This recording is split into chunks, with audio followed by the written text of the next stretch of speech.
Hello guys, we're going to start off reading today with chapter 2 of Marvin Redpost, class president. Casey Happleton usually sat at a desk next to Marvin. She was absent today. Marvin was disappointed to see her desk empty. She was a funny girl, and he knew she would have liked whole day. "I must say," said Miss North, "you are all so well dressed today. I've never seen a better looking group of third graders." Everybody laughed. You guys hear my chickens? "How'd you get that hole in your shirt?" Kenny asked. "I was working in my garden," said Miss North. "My shirt got snagged on a thorn from a rose bush." Marvin nodded. "He should have guessed. We should dress this way all the time," said Judy Jasper. "That way nobody would feel bad if their parents were too poor to buy them new clothes." Well, Millie's done with us. She's going to see the chickens. "That's a good idea," said Miss North. Marvin thought so too. "And the holes keep you cool on a hot day," Stuart pointed out. "You're right," said Miss North. Marvin agreed. Holes made perfect sense. He wondered why nobody had thought of it before. A child's voice came over the PA system. "Please rise for the Pledge of Allegiance."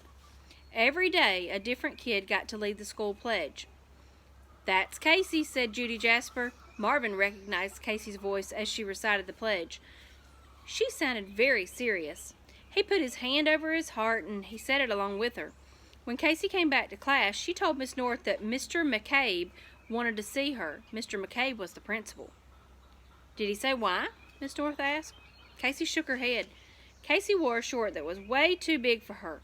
Marvin guessed it was her father's. Not only did it have holes in it, but it also had paint spilled on it. Miss North told the class she would be gone for only a minute. She said that she expected everyone to behave and use their time wisely.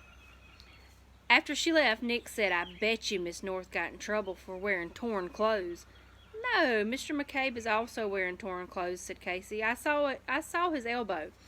"What did it look like?" asked Judy. "Pink and bumpy," said Casey. Casey had a ponytail that stuck out of the side of her head instead of the back. She sat down next to Marvin. The ponytail was on Marvin's side.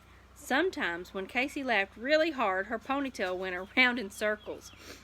Miss North was gone for a little longer than a minute. When she returned, she had a very strange expression on her face. She looked lost. She opened her mouth, but didn't say anything. "Are you all right?" asked Kenny. Miss North looked at Kenny, but still didn't say anything. Finally, she spoke. She said, we are, and then she stopped. She started again. That was as far as she got. She tried again. "I expect..." Her mouth was shut tight.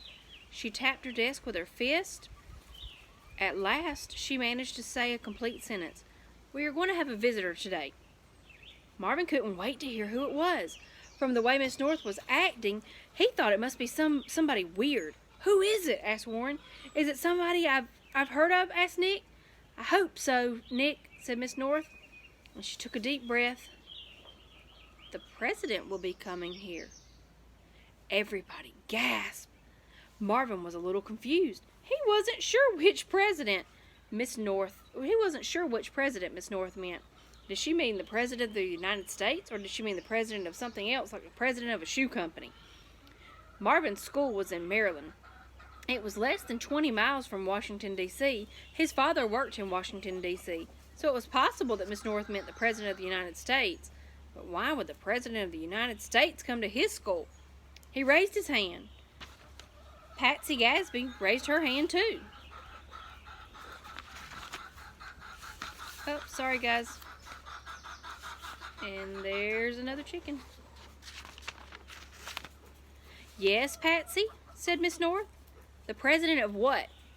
Patsy asked. Miss North stared at her as if she thought Patsy was an alien from another planet. "The president of the United States," she said.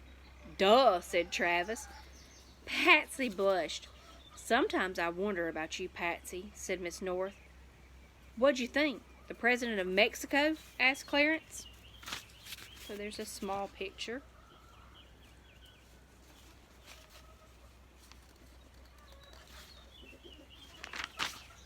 Marvin turned red too, but nobody noticed. He lowered his hand.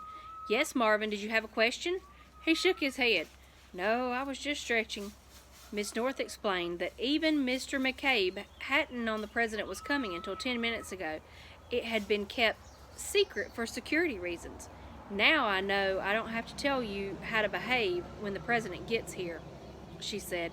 Then she told everybody how to behave. Don't we do that all the time? Be respectful, be attentive. If you get a chance to speak to him, remember to speak loud and clear. You should call him Mr. President. Yes, Mr. President. Thank you, Mr. President. Remember to... Miss North suddenly stopped talking. Oh my gosh, she exclaimed. I have to go change my clothes. Oh, remember, it's hole day. Oh, mercy, and the teacher has a huge hole.